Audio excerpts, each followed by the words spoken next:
शिदिशा एक रिसॉर्ट के आगे बैठी थी। थोड़ी देर बाद वहाँ एक लड़की आती है। शिदिशा उसे देखती है। वो लड़की उसके पास आकर बैठ जाती है। शिदिशा, क्या हुआ? तुमने मुझे ऐसे क्यों बुलाया? समायरा उसे देख, तुम यूएस से जाने वाली हो? शिदिशा, हाँ, अभी 2 दिन बाद ही निकलना है। उससे पहले एक मीटिंग है तो होटल जाऊंगी। समायरा, हाँ। शिदिशा, तुम मुझे ये बताओ कि तुमने मुझे यहाँ क्यों बुलाया? समायरा, वो मुझे तुम्हें कुछ बताना था। शिदिशा, हाँ कहो। समायरा, शिदिशा, तुम तो जानती हो ना कि डैड के बारे में। वो ना जाने क्या क्या प्लान करते रहते हैं। शिदिशा, तो? समायरा, शिदिशा, मुझे कुछ समझ नहीं आ रहा है कि वो करेंगे। शिदिशा, मुझे डर लग रहा है कि कुछ गलत ना हो। शिदिशा, कुछ नहीं होगा, तुम पॉजिटिव सोचो। और वो जो करेंगे मेरी वजह से ही करेंगे ना। तो मैं तो जा रही हूँ। देखो, मैं कभी भी किसी में भी पीठ दिखाकर नहीं जाती। लेकिन बात रुद्र की है, जिसके लिए मैं कुछ भी कर सकती हूँ और उसी के लिए अब तक चुप हूँ। समायरा, जब तुम्हें अपनी गलती का एहसास हुआ था ना, तो मैं उसी दिन हमेशा के लिए रुद्राज के पास चली जाती। लेकिन स्वराज अंकल को मैं बहुत अच्छे से जानती हूँ और मैं नहीं चाहती कि मुझे लेकर उनकी वजह से किसी को भी कोई नुकसान पहुंचे। समायरा, मैं किसी से नहीं डरती। मुझे किसी से डर नहीं लगता। मैं डरती हूँ तो सिर्फ अपनी जान से ज़्यादा प्यारी चीज़ को खोने से। और मैं रुद्र से दूर हो चुकी हूँ, लेकिन उसे खोना नहीं चाहती। अगर उसे कुछ हो गया तो मैं जी नहीं पाऊंगी। समायरा, बहुत प्यार करती हूँ ना तुम रुद्र से, तो उसके बिना कैसे रह लेती हो? कैसे उससे दूर रहती हूँ? शिदिशा मुस्कुराकर, मैं उससे दूर रह लेती हूँ क्योंकि वो मुझसे अलग थोड़े हैं। वो मेरे पास है। मैं उससे दूर रहकर भी उसे खुद में महसूस करती हूँ। उससे दूर रह लेती हूँ क्योंकि मैं जानती हूँ वो जहाँ भी हो खुश हो, सही सलामत हो। और समायरा, अब तो मुझे ऐसा लगता ही नहीं कि रुद्र मुझसे दूर है। ना जाने क्यों आजकल ऐसा महसूस होने लगा है कि वो मेरे पास है, मुझ में बसा हुआ है। एक पल के लिए भी नहीं लगता कि रुद्र मेरे पास नहीं है। ना जाने क्यों समायरा, कोई ऐसी चीज़ मुझे उसकी मौजूदगी का एहसास कराती है। लगता ही नहीं है कि रुद्र मेरे पास नहीं है। पता नहीं ऐसा क्यों है, पर जो भी है, ये एहसास सबसे अलग है और मेरे लिए इतना ही काफ़ी है। समायरा, प्यार होती ही ऐसी चीज़ है, दूर होकर भी पास रहती है और पास होकर दूर होने नहीं देती है। इतना बोल वो उठती है, वहीं शिदिशा भी उठने लगती है। लेकिन जैसे ही वो उठने लगती है कि उसका सर भारी भारी सा होता है और वो गिरने लगती है कि तभी समायरा उसे संभाल लेती है। समायरा उसे पकड़, शिदिशा, आर यू ओके? ये क्या हुआ तुम्हें? तुम ठीक तो हो? शिदिशा अपना सर पकड़, हाँ मैं ठीक हूँ। समायरा, नहीं शिदिशा, तुम ठीक नहीं लग रही हो, हमें डॉक्टर के पास चलना चाहिए। शिदिशा उसे रोक, नहीं समायरा, उसकी कोई ज़रूरत नहीं है। आई एम फाइन, बस थोड़ी सी वीकनेस है और कुछ नहीं। समायरा, पक्का ना? Are you okay? शिदिशा, हाँ तुम जाओ। समायरा, पर तुम यहाँ? शिदिशा, डोंट वरी, तुम जाओ, अपनू आ जाएगा, वैसे भी उसे कुछ काम था तो तुम जाओ। समायरा, ओके। इतना बोल वो चली गई। वहीं शिदिशा खुद को रिलैक्स करने लगी और अपना फ़ोन उठाकर वहाँ से जाने लगी। अब मन्नू उसे वहीं मिल गया और वो उसके साथ ही चली गई, एक खूबसूरत सी फ्लैट के हॉल में। निशी एक कॉफ़ी का ग्लास लेकर सोफे पर बैठी थी और शिदिशा सोफे पर सर टिकाए आंखें बंद किए हुए लेटी थी। निशी, शिदिशा, मानो तो कुछ भी नहीं खा रही है, लेकिन कॉफ़ी तो पी ही सकती है ना, इसे तो पी ले यार। शिदिशा, निशी, नहीं ना प्लीज़, मुझे नहीं चाहिए। निशी अपने हाथ में पकड़े कॉफ़ी ग्लास को देखने लगी, जो वो बहुत ऐसी शिदिशा को देने के लिए बैठी थी, पर वो ले ही नहीं रही थी। अब मैंने उनके सामने वाले सोफे पर बैठा उन दोनों को काफ़ी देर से देख रहा था। वो उठकर उनके पास आया। अब मनु शिदिशा को देख, निशी, मुझे लगता है इसे जरूर कुछ हुआ है, वरना इसकी ऐसी कंडीशन कभी नहीं होती। निशी शिदिशा को नज़र देख उसे बोली, हाँ यार तू सही कह रहा है, मुझे भी ऐसा ही लग रहा है। शिदिशा लेटे हुए ही उनकी बातें सुन, तुम दोनों अपनी बकवास बातें बंद करो, इसे सुन सुन के ना मेरे और सर में दर्द हो रहा है। ये सुन दोनों उसे देखने लगते हैं। इसी उसे दिन टेबल पर ग्लास रखते हुए, मैं आती हूँ, तो पी लियो इसे, इतना बोल वो चली गई। वही अब मन्नू को एक कॉल आया और वो उसे पिक कर बात करने साइड में चला गया। कुछ देर बाद शिदिशा सीधे बैठकर ग्लास को टेबल पर से उठाती है और स्ट्रॉ से उसका सिप लेती है कि तभी उसका जी मिचलाता है और वो मुंह पर हाथ रख सीधा बाथरूम की ओर भागती है। अभिमन्यु बात कर पलटा और सोफे की ओर देखिए मिस्सी कहाँ चली गई। खुद से ये बोल वो सोफे पर आकर बैठ फोन चलाने लगता है। बाथरूम में शिदिशा वॉश बेसिन के पास खड़े नल खोलकर वॉमिटिंग कर रही थी। कुछ देर बाद वो नल बंद करती है और टॉवल से मुंह पोंछती है। वो मिरर में खुद को देखते हुए सीने पर हाथ रख, ये क्या हो रहा है मुझे? ऐसा तो पहले कभी नहीं हुआ। पहले तो सिर्फ चक्कर और अब ये उल्टी। इन दोनों को बोलूंगी ना तो सच में हद ही कर देंगे। नहीं, इनसे बोलना बेकार है। खुद से ये कहते हुए वो बाथरूम से बाहर आकर हॉल में चली जाती है। रूहान ने घर में सबको बता दिया था कि शिदिशा वापस यूएसए जाने वाली है, जिसे सुन सब सैड से हो गए, पर उसे कुछ बोल भी तो नहीं सकते थे। वहीं छोटू इससे ज़्यादा सैड था और वो उसके जाने के लिए एक छोटी सी फेयरवेल टाइप की पार्टी रखना चाहता था। सब उसकी बात को मानते हैं और इस पार्टी में ही सब उसके साथ टाइम स्पेंड कर लेंगे, वरना उसके बाद वो उसे कब देख पाए। खुराना हाउस में भी ये बात सबको पता चली। वहाँ भी ये सुन सबके चेहरे थोड़े फीके से पड़ गए थे और साध्या को ये जान बहुत बुरा लगा था। वो भी उससे एक बार मिलना चाहती थी, इसलिए वो रुद्राज के साथ वहाँ जाने लगी थी। वहीं रुद्राज के दिल का हाल तो सिर्फ रुद्राज ही जानता था। हालांकि अब शिदिशा के बारे में इतना नहीं सोचता था, पर वो ज़्यादातर खामोशी रहता था और उसके जाने के बारे में सुन शायद उसे भी कहीं ना कहीं तो अच्छा नहीं लगा था। रंधावा हाउस, यहाँ छोटू के कहने पर शिदिशा के लिए डेकोरेशन चल रही थी। उसे बहुत बुरा लग रहा था, लेकिन वो अपने गर्लफ्रेंड के लिए सारे काम अच्छे से करवा रहा था। उसने शिदिशा की पसंद का सब कुछ सेटअप करवाया था, लाइक म्यूज़िक सिस्टम का सेटलमेंट, उसकी फेवरेट मूवी की पेन ड्राइव्स, यहाँ तक कि उसकी फेवरेट खाने की चीज़ों में बटाटा बड़ा भी, जो आराधना जी बना रही थी। शिदिशा अपने रूम में थी क्योंकि पूरी प्रिपरेशन होने तक उसको नीचे आना अलाउड नहीं था और ये स्ट्रिक्ट ऑर्डर छोटू का था। शिदिशा का रूम। शिदिशा बेड पर हेडबोर्ड से टिक कर खामोश सी बैठी थी। वो सभी पर्सन के साथ बिताए पलों को याद कर रही थी। आखिर आज शायद आखिरी बार था जिसमें सब उसके साथ होने वाले थे। वो शाम को जाने वाली थी। अगले पल ऐसे सभी को याद करते हुए उसकी आंखों में रुद्राक्ष और अभिमन्यु के साथ बिताए पल याद आते हैं, जिससे वो अपनी आंखें बंद कर लेती है। आखिर ये दोनों ही तो थे जो उसके सबसे करीब थे। वो अभिमन्यु के साथ के पलों को याद करती है जब वो उससे पहली बार मिली थी। वो कैसे हमेशा सिरफरों की तरह उसके आसपास ही घूमता रहता था। उसे मिस्सी बोलना, उसका पीछे से आकर उसे डराना, घंटों उसका दिमाग खाना, खुद का उसे डांटना, चिल्लाना, प्यार करते हुए भी उसे न बताना न जताना, सब कुछ याद करती है। अगले पल वो रुद्राज के साथ बिताए पल याद करती है, जिसमें उसे उसका पहली बार मिलना, उसका गाना सुनना, उसे गिटार बजाते हुए देखना, उसे सिंगिंग की ट्रेनिंग करवाना, उसका बालों को खोलना, उसे गाते हुए देखना, सब कुछ उसके जहन में चल रहा था। ये दोनों उसके लिए सबसे खास थे। दोनों उसे बहुत प्यार करते थे। ना जाने वो इन दिनों को कब दोबारा देख पाएगी, बस यही सोच रही थी। ये सब हुआ कितनी आसानी से था, लेकिन उसके लिए इसे ये सब करना बहुत मुश्किल सा था। वो ये सब कैसे करेगी ये सिर्फ वही जानती थी। वो खुद को इन यादों से बाहर लाने के लिए अपने फ़ोन में म्यूज़िक ऑन कर हेडफोन्स लगाकर सुनने लगती है। हॉल में अब तक सभी लोग आ चुके थे।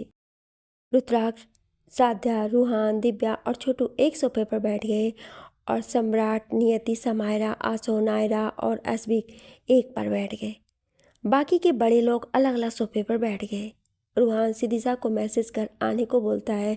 फिर सभी लोग छोटू को देखते हैं जो काफ़ी मायूस सा बैठा था। रूहान उसे अपनी गोद में बिठाकर उससे बातें कर उसका ध्यान बटाने लगा। थोड़ी देर बाद सबकी नज़रें सीढ़ियों पर गईं जहाँ शिदिशा नीचे आ रही थी। उसने एक ब्राउन कलर की साड़ी पहनी थी और आगे से बालों में हेयर स्टाइल बनाकर पीछे पोनीटेल में बांध रखा था। वो काफ़ी अच्छी लग रही थी। अब मनु और रुद्राज उसे ही देख रहे थे। रुद्राज का उसे ब्राउन कलर के लुक में देखना और अभिमन्यु का उसे साड़ी में क्योंकि उसने पहली बार उसे साड़ी में देखा था और उसने आज उसी तरह साड़ी बांध रखी थी। शिदिशा सभी को देखते हुए नीचे उतर के आती है और उसके नीचे आते ही छोटू उससे लिपट जाता है। शिदिशा उसे पकड़ उसके आगे घुटनों पर बैठती है। वो उसके चेहरे को हाथों में भरकर देखती है जहाँ उसकी आंखों में आंसू थे। शिदिशा प्यार से उसे देख, नो मिस्टर छोटू, मैं नहीं चाहती कि मेरा बॉयफ्रेंड ऐसे अपसेट लगे। Please don't cry. आप अपनी गर्लफ्रेंड को ऐसे बाय करोगे? उसकी ये बात सुन छोटू ने अपने आंसू पोंछ लिए। वहीं शिदिशा उसका हाथ पकड़ उठी कि उसे फिर चक्कर सा आ गया, पर उसने खुद को संभाल लिया और इसका एहसास किसी को नहीं होने दिया। छोटू उसका हाथ पकड़ हॉल में लाया। सब उसे देख उठते हैं। शिदिशा सभी से मिलकर हॉल को देखने लगती है। सब कुछ बिल्कुल परफेक्ट था। रूहान, तुम्हारे बॉयफ्रेंड ने किया है सब। ये सुन शिदिशा छोटू को देख बोली, थैंक यू। छोटू मुस्कुराकर, मोस्ट वेलकम, एंड आपके लिए कुछ भी। ये सुन सभी मुस्कुरा दिए, यहाँ तक कि रुद्राक्ष भी। अगले पल सिद्धांत जी म्यूज़िक ऑन कर देते हैं और सब उन्हें देखते हैं। वो शिदिशा के पास आते हुए गाते हैं, कुछ गीत लबों पे सजते हैं, कुछ साज दिलों में सजते हैं। कुछ गीत लबों पे सजते हैं, कुछ साज दिलों में बजते हैं। जब तुम आ जाते हो सामने, जब तुम आ जाते हो सामने, जब तुम आ जाते हो सामने, जब तुम आ जाते हो सामने। इतना गाकर वो शिदिशा का हाथ पकड़ उसके साथ डांस करने लगते हैं और शिदिशा बस मुस्कुरा देती है। और वहीं आराधना जी उसका गाल छूकर गाती हैं, कुछ गीत लबों पे सजते हैं, कुछ साज दिलों में बजते हैं। जब तुम आ जाते हो सामने, जब तुम आ जाते हो सामने। आगे रूहान उसका हाथ पकड़ उसे घुमाता है, जिससे उसे हल्के चक्कर आ रहे थे, लेकिन बस वो मुस्कुरा रही थी। रूहान उसे सामने कर उसके साथ डांस कर गाता है, शाम सवेरे देखो तुमको कितना सुंदर रूप है, संग तुम्हारे ठंडी छाया सारी दुनिया धूप है। मौसम भी रंग बदलते हैं, मौसम भी रंग बदलते हैं, सो दीप नज़र में जलते हैं। दिव्या शिदिशा को पीछे से हाँक कर उसके गाल को छूकर मुस्कुराते हुए गाती है, जब तुम आ जाते हो सामने, जब तुम आ जाते हो सामने, जब तुम आ जाते हो सामने, जब तुम आ जाते हो सामने। सिद्धांत जी सभी का हाथ पकड़ शिदिशा के चारों ओर एक सर्कल बनाते हुए गाते हैं और शिदिशा मुस्कुरा कर नम आंखों से सभी को देखने लगती है।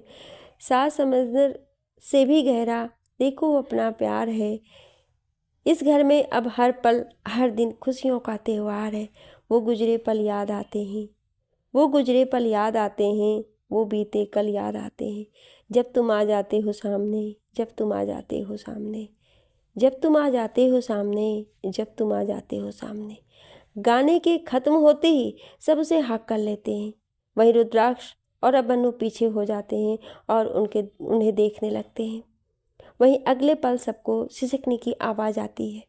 वो सब देखते हैं कि शिदिशा एक हाथ से चेहरा छुपाए रो रही थी। उसे ऐसे देख सब परेशान हो जाते हैं। सब उसे चुप कराने की कोशिश करने लगते हैं, लेकिन वो नहीं होती है। हमेशा खामोश और चुप रहने वाली शिदिशा आज ऐसे रो रही थी। सब उसे पहली बार रोते हुए देख रहे थे, जिससे बाकी सभी की भी आंखें नम हो जाती हैं। रूहान आकर उसे अपने सीने से लगा लेता है और उसका सर सहलाने लगता है। वहीं शिदिशा उसे कमर से पकड़कर उसके सीने में चेहरा छुपाए रोने लगती है। रूहान उसके सर पे हाथ फेर, अगर इतना ही बुरा और इतना ही तकलीफ हो रही है तो मत जाना। ये सुन शिदिशा शांत हो जाती है और कुछ देर चुप रहती है। अगले पल वो अपने आंसू को पोंछती है और चेहरे को हल्के से पोंछ सभी को देखती है जो उसे ही देख रहे थे। शिदिशा, मैं कुछ नहीं बोलूँगी, बस यही कहूँगी कि आप सब मुझे हमेशा याद रहोगे, एंड थैंक यू इतना अच्छा सरप्राइज़ के लिए। शिदिशा रुद्राक्ष और अबन्नू को देखती जो बस शांत खड़े थे। शिदिशा, मिस्टर रुद्राक्ष, आपको भी मैं शायद ही कभी भूल पाऊँ, एंड स्पेशली आपकी आवाज़ और आपके गाने हमेशा याद रहेंगे। ये सुन रुद्राक्ष उसे कुछ पल देखने के बाद थैंक्स कहता है और वो अबन्नू को देख, एंड अभी तुमसे तो कुछ कहने की ज़रूरत ही नहीं है। ये सुन अबन्नू बस मुस्कुरा देता है। अगले पल शिदिशा को सब थोड़ा थोड़ा उसकी पसंद का खिलाते हैं और लास्ट में आराधना जी उसकी आरती और टीका करने के बाद उसे मीठा खिलाती है। शिदिशा, अपनी वॉच को देख, अभी हमें निकलना चाहिए। ये सुन अभिमन्यु हाँ में सिर हिलाता है। शिदिशा एक बार फिर सभी से मिलती है, सब उसे बाय बोलते हैं। शिदिशा अपना सूटकेस पकड़े आगे जाने लगती है और अभिमन्यु उसका दूसरा सूटकेस पकड़ उसके पीछे। शिदिशा जाते हुए पलटकर पूरे घर के हर कोने को देख सभी को देखती है और फिर बाद में रुद्राज को देख उसकी आंखें उसी पर ठहर जाती हैं। वहीं रुद्राज भी उसे देख रहा था। दोनों की आंखों में एक दूसरे का चेहरा था। शिदिशा जाती हुई उसे देख रही थी और उसके दिल का हाल ये गाना बयां कर रहा था। तुम अगर मनाओगे तो मान जाऊंगी, मैं तेरे बुलाने पे लौट आऊंगी, हर सफ़र में साथ तेरा मैं यूं ही निभाऊंगी। कभी तुम्हें मेरी आए पलकों को अपनी उठा लेना, साफ दिखूंगी मैं तुमको वहीं, जो ना दिखूं तो बता देना। कभी मुझे देर जो हो जाए वक्त को थोड़ा बचा लेना, फिर से मिलूंगी मैं तुमको वहीं, जो ना मिलूं तो सजा देना। अगले पल शिदिशा उसे अपनी आंखों में भरकर अभिमन्यु के साथ चली जाती है और रुद्राज बस उसे जाते हुए देखता है। एक पल के उसे वो दिन याद आ जाता है जब वो पहले उसे छोड़ कर गई थी। होटल से प्रोजेक्ट कंप्लीट करने के बाद शिदिशा अभिमन्यु के साथ एयरपोर्ट जाती है। वहाँ से निशी भी मिल जाती है। वो तीनों कुछ देर वहाँ बैठकर बातें करते हैं और साथ में कॉफ़ी भी पीते हैं। अगले पल ऐसे ही बात करते करते वक्त बीत जाता है और फ्लाइट अनाउंस होती है। ऐसा होने पर तीनों शांत हो जाते हैं और अनाउंसमेंट काउंटर की ओर देखने लगते हैं और निशी और अभिमन्यु थोड़े मायूस हो जाते हैं। उन्हें एहसास हो जाता है कि अब शिदिशा के जाने का वक्त आ गया है। वहीं शिदिशा उन्हें देख उठती है। वो दोनों भी उसे देख उठ जाते हैं। तीनों एक दूसरे को खामोशी से देख रहे थे कि तभी निशी की आंखों में आंसू आ जाते हैं और वो अगले पल रोते हुए कस के शिदिशा के गले लग जाती है। शिदिशा उसे गले लगा लेती है। इस पल अभिमन्यु भी थोड़ा सा इमोशनल हो जाता है, पर खुद को संभाल लेता है क्योंकि वो जानता था अगर वो संभल नहीं पाया तो उसके बिना संभल कर नहीं रह पाएगा। निशी रोते हुए, तू जा रही है, बहुत बुरा लग रहा है। तेरे आने से पहले कब से उम्मीद लेकर बैठी थी कि तू कब आए, और उस उम्मीद से लेकर तक का वक्त पता ही नहीं कब गुजर गया और तू आज जा रही है। इतना बोल वो रोते लगती है। शिदिशा मुस्कुराकर उसके सर पे हाथ फेर, निशी नहीं यार, ऐसे नहीं करते हैं। तुम लोगों की वजह से ही तो मैं स्ट्रांग हूँ और शांति से जा रही हूँ, और अगर तुम ही लोग ऐसे रोने लग जाए तो मेरे लिए बहुत मुश्किल हो जाएगा। निशी, तो क्या करूँ यार, नहीं कंट्रोल हुआ मुझसे। हर कोई तेरी तरह थोड़े होता है, तेरी तरह नहीं है कोई कि हर अच्छी और बुरी सिचुएशन में खुद को संभाल कर रख सके। शिदिशा, निशी बस कर। ये सुन निशी शांत हो जाती है और अपने आंखों में से आंसू पोंछती है। शिदिशा अभिमन्यु को देखती जो नज़रें चुराते हुए खड़ा था।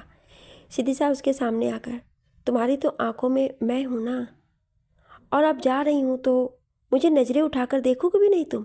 ये सुन अभिमन्यु उसे देखता है।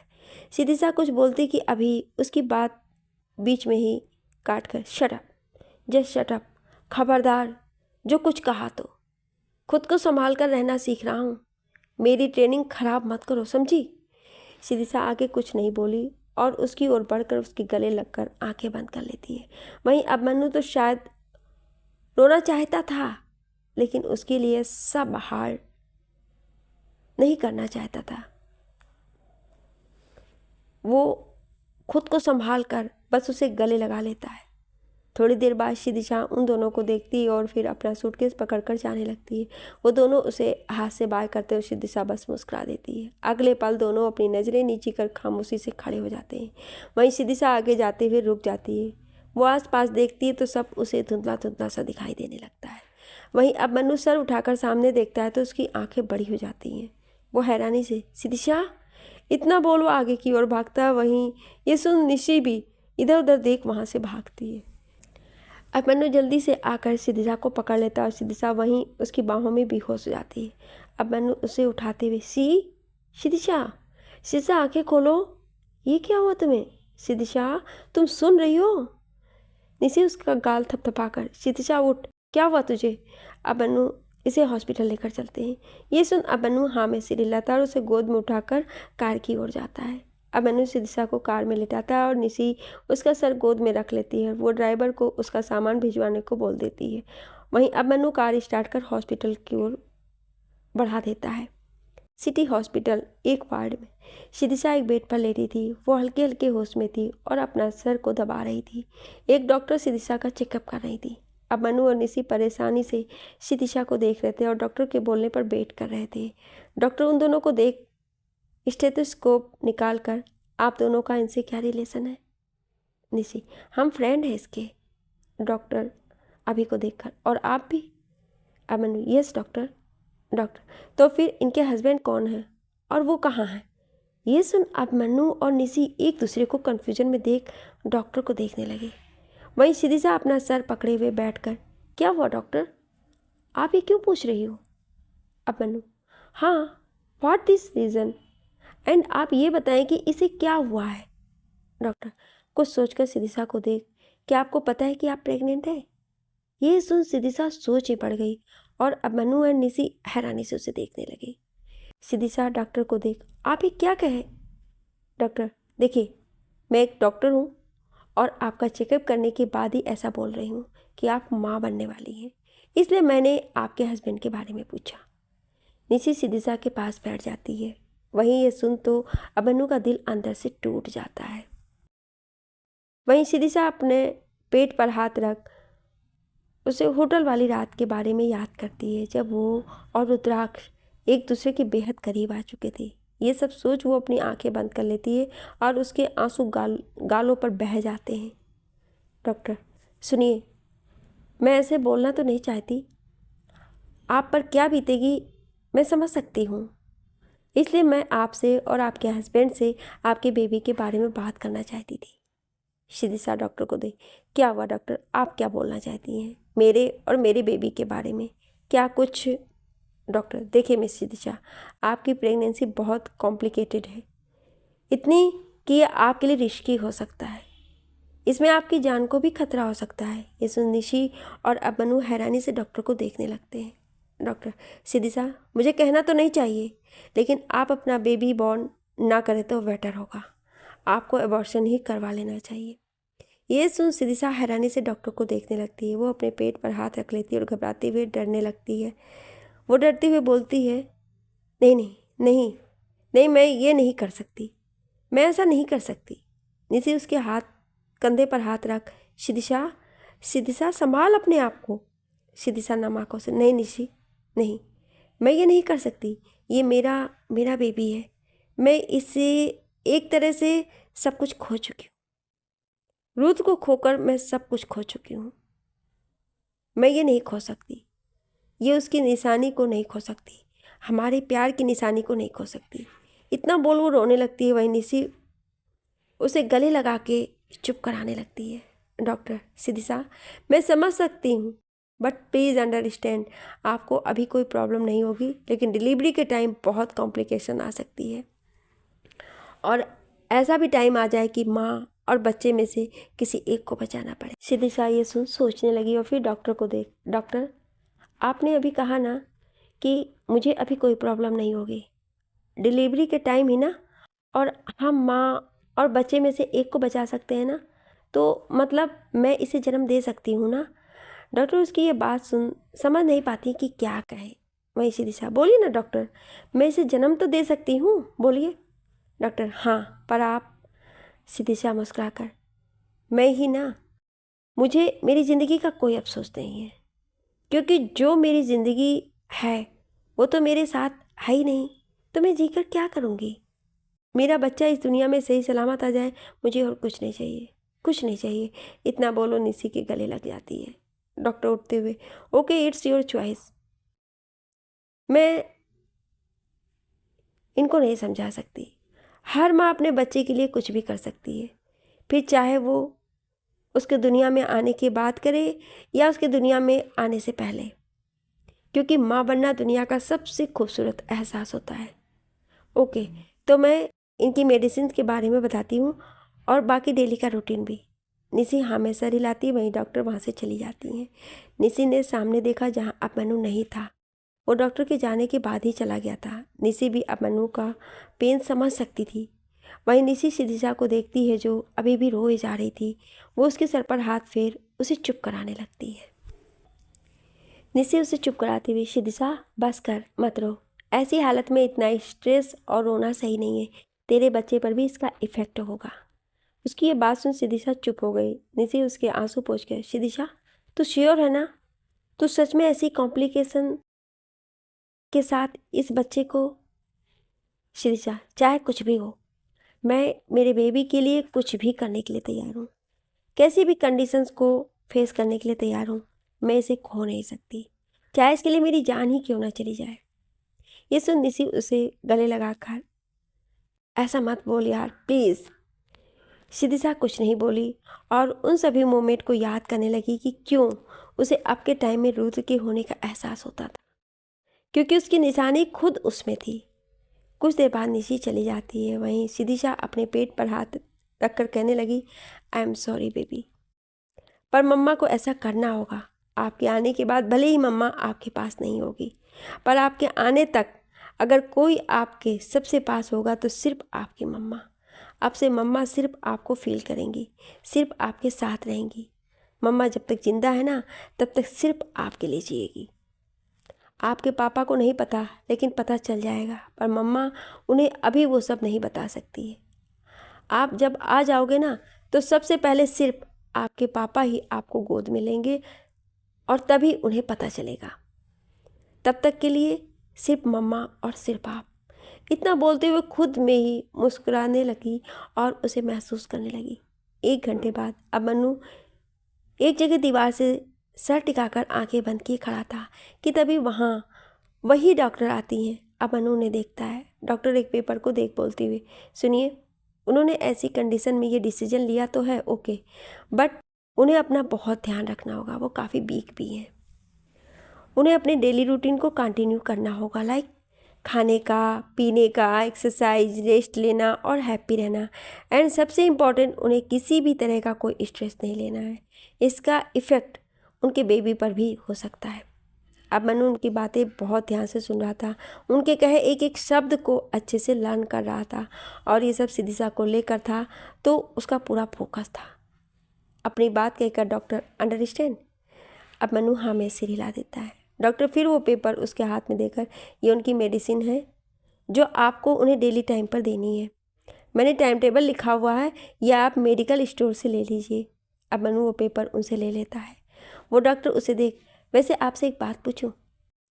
वैसे ये आपका पर्सनल मैटर है, बट वो मेरी पेशेंट है, सो मुझे ये जानने का हक है, तो क्या आप उनके दोस्त ही हैं? अब मन्नू, जी। डॉक्टर, तो उनके हस्बैंड कहाँ हैं? अब मन्नू को सोचकर, doctor, she is not married. Doctor उसकी बात समझकर, ओह आई एम सॉरी। अब मन्नू, इट्स ओके। इतना बोलो मेडिकल स्टोर की ओर चला गया। वहीं वो डॉक्टर उसे एक नज़र देख वहाँ से चली जाती हैं। वार्ड में शिदिशा अपने पेट पर हाथ रख आंखें बंद किए हुए हेडबोर्ड से टिक कर लेटी हुई थी। तभी अब मन्नू एक पाउच हाथ में पकड़े अंदर आता है।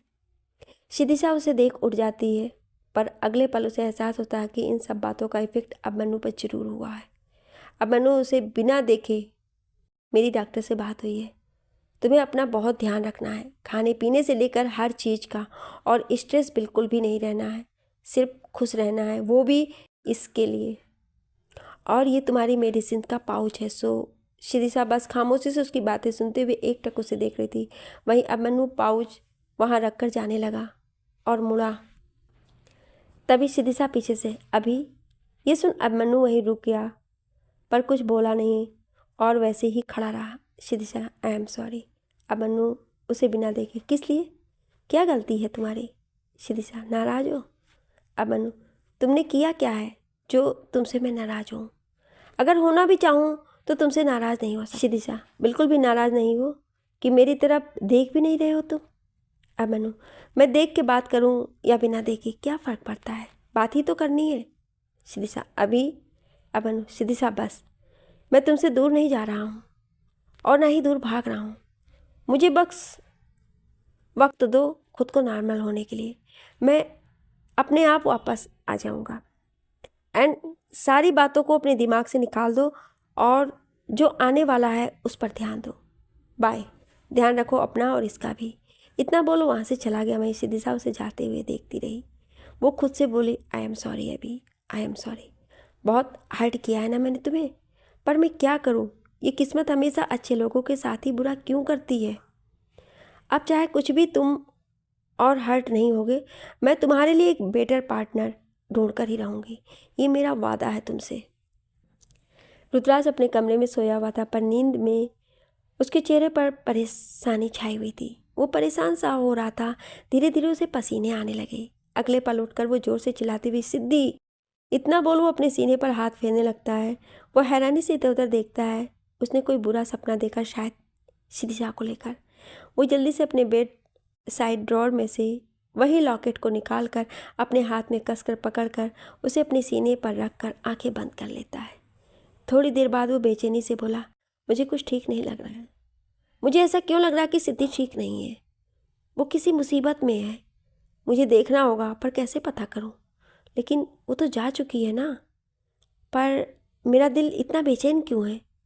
मेरा दिल कह रहा है कि वो ठीक नहीं है। मैं पता लगाऊंगा। मुझे जानना है वो कहाँ है, कैसी है। इतना बोलूं रूहान के पास कॉल करने लगा। हॉस्पिटल।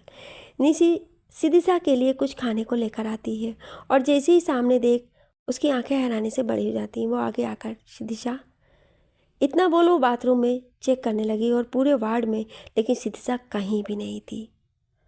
तभी अभिमन्यु वहाँ आता है और उसे ऐसे कन्फ्यूजन में देखने लगता है। निशी उसके पास आकर, अभिमन्यु, निशी क्या हुआ, तुम ऐसे। निशी उसका हाथ पकड़, अभिमन्यु, सिद्धिसा कहीं नहीं मिल रही है। अभिमन्यु, व्हाट, ये तुम क्या कह रही हो। इतना बोल वो पूरे वार्ड में नज़र घुमाने लगा। निशी, अभिमन्यु, मैंने उसे पूरे में चेक कर लिया है, लेकिन वो कहीं भी नहीं है। अभिमन्यु, तुम आओ, हम बाहर पूछते हैं। वो दोनों डॉक्टर से जाकर पूछते हैं तो डॉक्टर भी परेशान हो जाते हैं और सोचते हैं कि वो गई कहाँ। निशी, अभिमन्यु, हमें घर पर बताना होगा। अभिमन्यु तो पहले ही परेशान हो गया। उसे कुछ समझ नहीं आ रहा था कि वो क्या करे। आखिर उसने उसकी रिस्पॉन्सिबिलिटी ली थी और वो घर वालों को क्या कहेगा। निशी, अभिमन्यु, हमें रूहान को बताना होगा।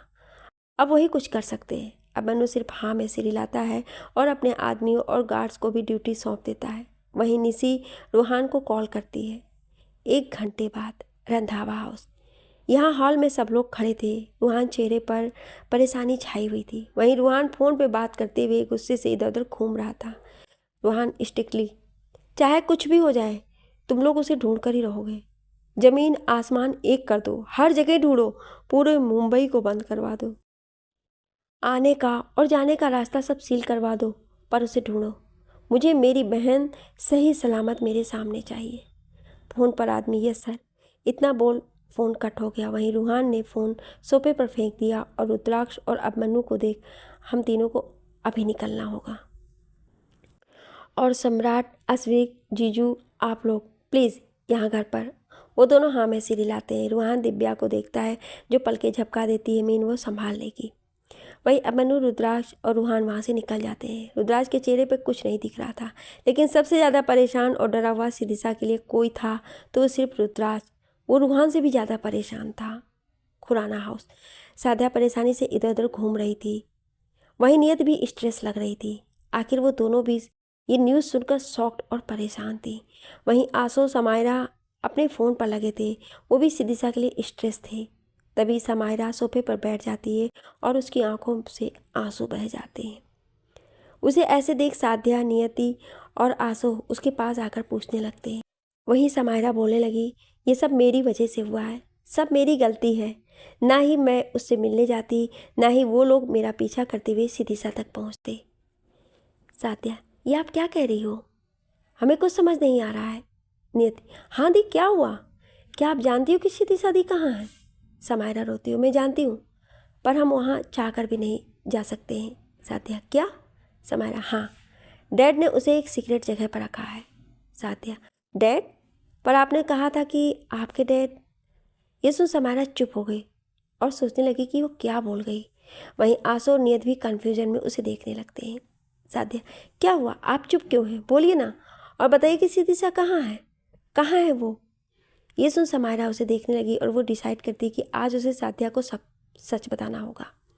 वो धीरे धीरे उसे स्वराज अंकल की पूरी सच्चाई बताती है और ये भी कि वो उसके सगे डैड नहीं है। सादिया, नियति और आसो ये सुन हैरान थे। वहीं सादिया को तो विश्वास ही नहीं था कि जिन डैड से वो इतना प्यार करती है वो ऐसा कर सकते हैं, वो भी उसके साथ। सादिया किसी तरह खुद को संभाल अपने आंखों से आंसू पोंछ उसे देखकर बोली, अगर आपको ये सब पता था तो आपने ये सब पहले क्यों नहीं बताया? क्यों नहीं बताया दी? उसके मुंह से दी सुन समायरा उसे अपने गले से लगाकर रोते हुए बोली, I am sorry, I am sorry, पर मैं नहीं बता सकती थी। मेरा एक शब्द भी तुम सबकी जान खतरे में डाल सकता था। डैड बहुत गिरे हुए किस्म के इंसान हैं। पैसे और लालच के अंधेपन में वो कुछ भी कर सकते हैं, किसी को भी नुकसान पहुंचा सकते हैं। सात्या, अगर आपको ये सब पता है तो आपको रुद्राक्ष और शिरीषा के बारे में भी तो पता होगा ना। ये सुन समायरा हैरानी से उसे देखने लगती है। समायरा, तुम्हें ये शादी, मैं बस इतना जानती हूँ कि वो दोनों एक दूसरे से बहुत प्यार करते हैं, बहुत, लेकिन ये नहीं जानती कि वो अलग क्यों हैं। ये सुन वो तीनों उसे देखने लगे। तभी समायरा के फ़ोन में मैसेज आया और वो उसे देखकर बोली, आई एम सॉरी सात्या, पर मैं तुम्हें ये अभी नहीं बता सकती क्योंकि अभी हमारे पास वक्त नहीं है। उन दोनों की जान खतरे में है, हमें अभी निकलना होगा। सात्या कन्फ्यूजन में दोनों। समायरा एक बार फिर चुप हो गई और उसे देखने लगी। सात्या, बोली ना दी, दोनों। समायरा, आई एम सॉरी सात्या, पर मुझे ये तुम्हें बताना होगा। भले ही शिदिशा ने मना किया हो, पर तुम इतना जान गई हो तो ये जानना भी जरूरी है कि शिदिशा वो माँ बनने वाली है। ये सुन साध्या के चेहरे पर खामोशी छा जाती है और आंसू और नियति भी। समायरा, हमें जल्दी निकलना होगा, अभी इसी वक्त। इतना बोल वो आगे निकल जाती है और वो तीनों भी उसके पीछे। एक बड़ी सी खंडहर जगह के आगे एक कार आकर रुकती है। अगले पल उसमें से समायरा, आसो, साध्या और नियति बाहर आते हैं। वो चारों बाहर निकलकर उस जगह को देखने लगते हैं और फिर एक दूसरे को देख जल्दी से अंदर जाते हैं। वो चारों वहाँ जाकर एक जगह के पीछे छुपकर देखने लगते हैं। कुछ लोग खड़े बातें कर रहे थे, लेकिन क्या बोल रहे थे कुछ समझ नहीं आ रहा था। वहीं अगले पल वो चारों धीरे धीरे दूसरी जगह जाकर देखने लगते हैं, लेकिन वहाँ देख समायरा कन्फ्यूज हो जाती है क्योंकि शिदिशा वहाँ थी ही नहीं। वहीं समायरा उन तीनों को देखकर बोली, इसका मतलब शिदिशा यहाँ है ही नहीं। आसो, तो अब क्या करें? समायरा, हमें यहाँ से निकलना होगा। साथिया, पर कैसे? समायरा उन तीनों को बताने लगी। फिर वो चारों खंडहर के पीछे के रास्ते पर जाने लगते हैं। वो चारों जैसे ही बाहर निकलते हैं कि उनके पीछे कोई गन टारगेट करता है। चारों मुड़कर वहाँ देखते हैं जहाँ 4-5 आदमी हथियार लिए खड़े थे। तभी उनमें से एक आदमी बाहर आकर सामने खड़ा हो जाता है और वो चारों उन्हें गुस्से से देखने लगते हैं। वो स्वराज ओसवाल थे। स्वराज जी, समायरा, समायरा, समायरा, अपने आप को बहुत स्मार्ट समझती हो ना तुम, पर मैं तुम्हारी रग रग से वाकिफ़ हूँ। आखिर हो तो तुम मेरी ही बिल्ली ना, और मेरी बिल्ली मुझे पे म्याऊं। ये सुन समायरा और साध्या उन्हें और गुस्से से देखने लगी। स्वराज जी, ये सही नहीं किया तुमने बेटा। समायरा जोर से, खबरदार, खबरदार, जो मुझे अपनी गंदी जुबान से बेटा कहा तो। कुछ नहीं है आप मेरे, कुछ नहीं लगती मैं आपकी, सुना आपने? स्वराज जी हंसकर उन्हें देख, जानता हूँ, जानता हूँ, तभी तुमसे कहा था कि अपना मुंह बंद रखना, लेकिन तुम नहीं मानी और साध्या को सब बताकर बहुत बड़ी गलती की हो। तो अब भुगतो तुम। इतना बोल वो एक कुर्सी पर जाकर पैर पर पैर रखकर बैठ जाते हैं और अपने आदमियों को हाथ से इशारा करते हैं। वहीं वो सब उन पर अटैक कर देते हैं। वो उन्हें कुछ नुकसान पहुंचाते इससे पहले वो चारों अलर्ट होकर उनसे लड़ने लगते हैं। अगले पल सारे आदमी ज़मीन पर पड़े दिखते हैं। समायरा गुस्से से स्वराज जी को देख, बहुत हो गया आपका, बस बहुत हो गया आपका, सुना आपने? अब ये बताइए कि शिरीषा कहाँ है? स्वराज जी, तुम्हें क्या लगता है मैं बता दूंगा? सात्या गुस्से से, आपको बताना होगा। देखिए, अगर उन्हें या उनके बच्चे को कुछ भी हुआ ना तो। स्वराज जी, तो क्या करोगी तुम बेटा? साध्या, मत कहिए मुझे बेटा। स्वराज जी, पर मैं तो डैड हूँ ना तुम्हारा। साध्या, नहीं है आप मेरे डैड, और वैसे भी नहीं है। इस स्वराज जी को गुस्सा आता है और उसकी ओर बढ़ते हैं। तभी समायरा बीच में आकर, खबरदार, खबरदार, उसकी तरफ एक कदम भी बढ़ाया तो। ये सुन स्वराज जी वहाँ से दूर हटकर हंसने लगते हैं। वो हंसते हुए बोले, ये सही है, मेरी बिल्ली मेरी बिल्लियाँ मुझी पे म्याऊं, बहुत खूब। साध्या, समायरा उन्हें घूरने लगी। वो ऐसे करते हुए एकदम वहाँ से निकल जाते हैं। वो चारों एकदम उनके पीछे जाते ही दरवाज़ा बंद हो जाता है। वो चारों गेट खोलने की कोशिश करते हैं पर गेट खुलता ही नहीं है। तभी वहाँ पर कोई आता है। वो चारों पलट कर देखती हैं जहाँ रूहान, रुद्राक्ष और अभिमन्यु थे। समायरा उनके पास आती है। यहाँ आने से पहले उसने उन्हें मैसेज कर दिया था। रूहान, शिरीषा कहाँ है? समायरा, वो यहाँ नहीं है। रुद्राक्ष, क्या? तो फिर कहाँ है? समायरा, पता नहीं, और डैड भी चले गए। अभिमन्यु से देख, लेकिन ये सब जो हो रहा है सब तुम्हारी वजह से हो रहा है। समायरा उसकी बात सुन चुप हो जाती है और वो कहती भी क्या?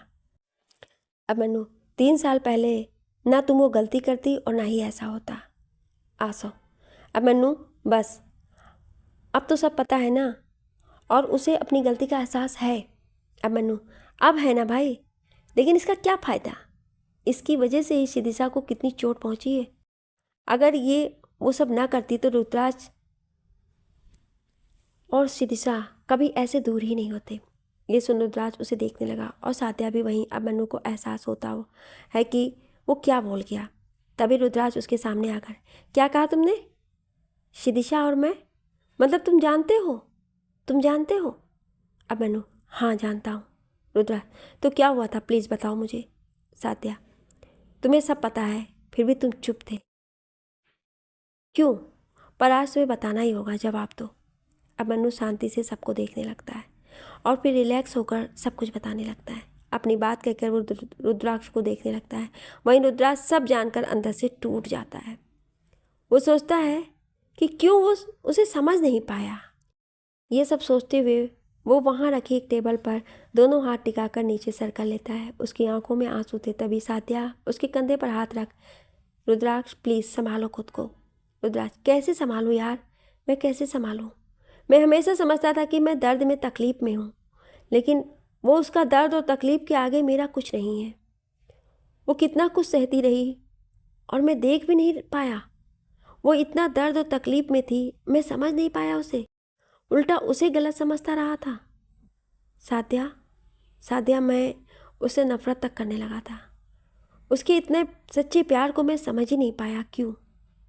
सात्या, रुद्राक्ष, इसमें कोई गलती नहीं है तुम्हारी। जो भी हुआ इसमें इस किस्मत की गलती है, लेकिन अब किस्मत तुम्हें फिर मौका दे रही है उसे मिलाने का। ये सुन रुद्राक्ष उसे देखने लगता है। सात्या उसे समझाती बोली, हाँ रुद्राक्ष, तुम जाओ, शिदिशा उनको तुम्हारी ज़रूरत है, इनफैक्ट उन दोनों को तुम्हारी ज़रूरत है। ये सुन रुद्राक्ष उसे कन्फ्यूजन में देखने लगा।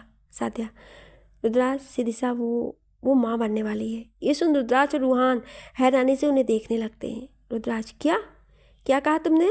शिदिशा? सात्या, हाँ रुद्राक्ष।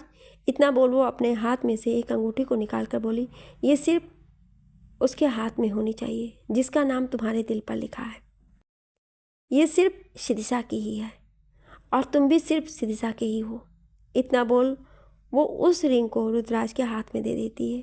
उसके ऐसे करने पर सब उसे देखने लगते हैं और उसकी इमेज सबकी नज़रों में बढ़ जाती है, खुद अभिमन्यु की नज़रों में भी। समायरा, मुझे लोकेशन मिल गई है। मैंने डैड के कोर्ट में ट्रैकिंग कैमरा डाला था, वो जगह यहाँ से कुछ ही दूरी पर है। ये सुन सब सीरियस हो जाते हैं। सात्या, रुद्राक्ष तुम जाओ, तुम्हारे प्यार और तुम्हारे बच्चे को तुम्हारी ज़रूरत है। फिर वो अभिमन्यु की ओर देख, मैं और ये घर जा रहे हैं, वहाँ भी होना ज़रूरी है। सात्या की आंखों में अभिमन्यु को देखते हुए गुस्सा साफ नजर आ रहा था, जो शायद अभिमन्यु समझ रहा था। बाकी सभी लोग सात्या की बात से सहमत होते हैं। रुद्राक्ष, समायरा, आसो और रूहान उस लोकेशन की ओर जाते हैं और सात्या, नियति, अभिमन्यु रंधावा हाउस के लिए निकल जाते हैं। आगे की कहानी में क्या होने वाला है ये जानने के लिए सुनिए अगले भाग में।